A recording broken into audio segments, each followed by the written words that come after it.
Manhaji ya mitume ni kuleta watu pamoja. Alipoingia Rasulullah sallallahu alaihi wasallam Madina, katika vitu vya mwanzo alivyovifanya ilikuwa ni akha baina almuhajirin wal ansar, akha baina al-Aus wal Khazraj. Mtume sallallahu alaihi wasallam alifanya undugu kati ya muhajirina waliokuja kutoka Makka na ansar waliopokea Madina. Akafanya undugu kati ya Aus na Khazraj, makabila mawili ambayo kwamba zaidi ya miaka 120 walikuwa wanapigana. Damu nyingi zimemwagika, roho nyingi zimetoka, lakini Mtume sallallahu alaihi wasallam anafika katika diaru Bani Amr ibn Auf wa Kulthum ibn al-Hadm, anakaa masiku ya kukaa maeneo kama yale ambayo kwamba kumejengwa Masjid Quba kwa sasa. Anasoma ule mji, anaangalia adati zilizoko pale, challenges wanazopitia Waislamu katika mji kama ule. Mtume sallallahu alaihi wasallam anaona katika matatizo makubwa yaliyoko pale ni furqa iliyoko kati ya Aus na Khazraj. Hawa ni ndugu, ni watoto wa ami, asili yao ni moja, lakini kwa nini leo wanapigana? Ukifuatilia kuna mkono wa tatu uliokuwa unawapiganisha. Mkono wenyewe ni mkono wa Kiyahudi.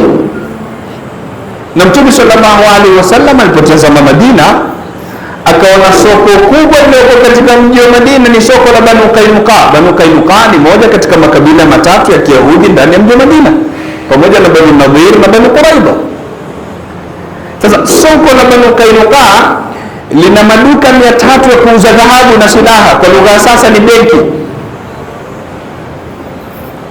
Ili aendelee huyu kushika uchumi na kuishika economy ya Madina, ni lazima endelee kuwapiganisha wale, yeye apate faragha ya kubaki peke yake sokoni.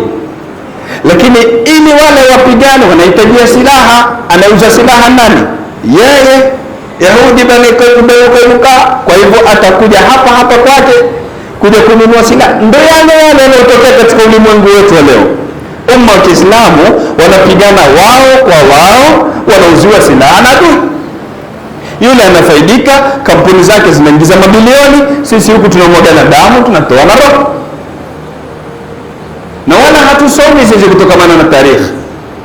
Kwa hivyo Rasulullah sallallahu alaihi wasallam alipoona tatizo kubwa ni huu mkono wa tatu ambao kwamba unagonganisha kati ya hawa, na kukitulia kidogo, kukipatikana amani kidogo kati ya Aus na Khazraj, anatoka Yahudi na kwenda kuwachochea hawa na hawa.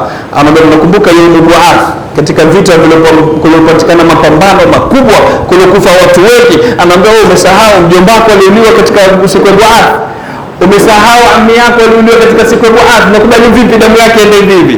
Watu zinaanza kuwapanda. Huyu anasema ya al-Aus, anatoa upanga wake. Yule anasema ya al-Khazraj, anatoa upanga wake. Mtume sallallahu alaihi wasallam habari zinamfikia, anakasirika, anamwambia, ajahiliyatun wa ana baina dhahranikum, mnarudi katika ujahilia na mimi niko kati yenu.